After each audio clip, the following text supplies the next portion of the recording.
nous voyons les effets de la gestion du SDIS en ayant deux lignes, fonctionnement et investissement, alors qu'il y a encore quelques temps, ce n'était pas le cas. On gérait le SDIS sur une seule ligne, donc je ne dis pas que c'était mal géré, mais la lisibilité de la gestion était un peu plus délicate. Est-ce que les termes sont appropriés, monsieur le vice-président Finances?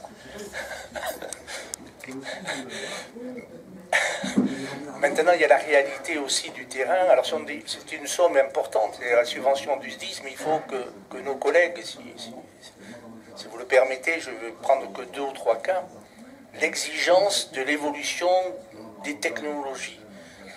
Il est bien évident que nous sommes obligés d'évoluer. Alors, il y a l'entretien du matériel, et c'était dit que nous sommes obligés d'évoluer.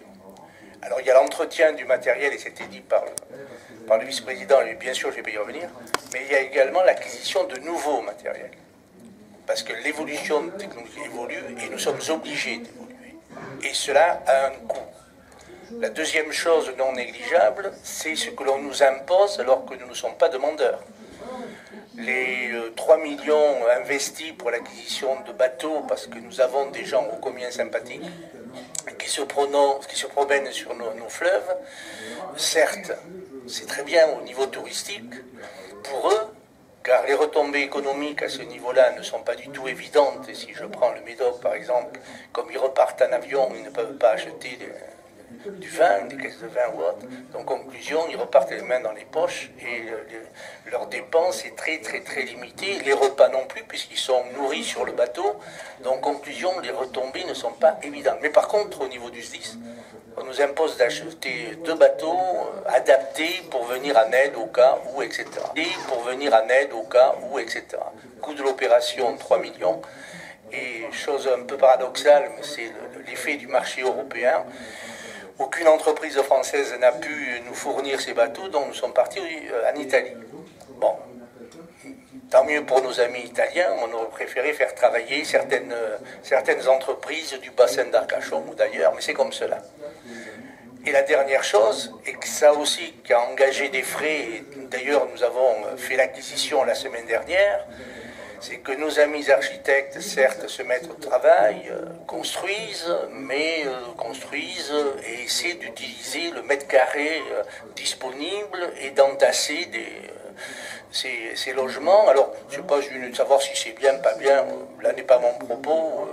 Le tout, c'est que ça nous impose des acquisitions nouvelles, dont des échelles totalement adaptées à l'architecture imposée par ces braves gens, qui font que cela nous fait là aussi des dizaines de milliers d'euros que du jour au lendemain il faut faire. Alors le SDIS c'est tout cela, et il faudrait que certains, y compris au niveau de nos partenaires, bon, les mairies ça a été dit, mais au niveau de la métropole aussi, arriver aux millions d'habitants c'est très bien, mais il faut envisager effectivement peut-être de réadapter le financement et ce partenariat, car ça va avoir un coût très important.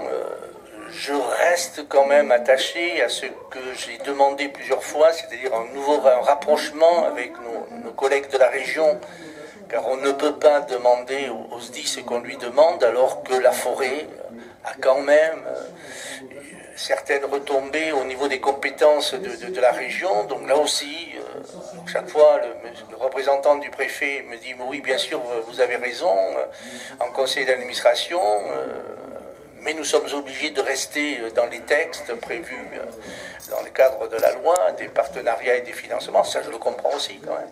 Mais si on ne se met pas autour d'une table pour essayer de voir comment l'on peut faire évoluer et donner d'autres possibilités à la gestion du SDIS, et Jean-Marie Darmian a raison, si jamais on ne trouve pas certaines solutions, d'ici 2-3 ans, nous serons en difficulté, et ça ne sera pas 90 millions d'euros, mais Dieu seul sait combien le département sera obligé de verser tous les ans au SDIS pour qu'il puisse continuer à assurer sa mission, la sécurité des personnes et des biens, et là-dessus, ce n'est pas discutable.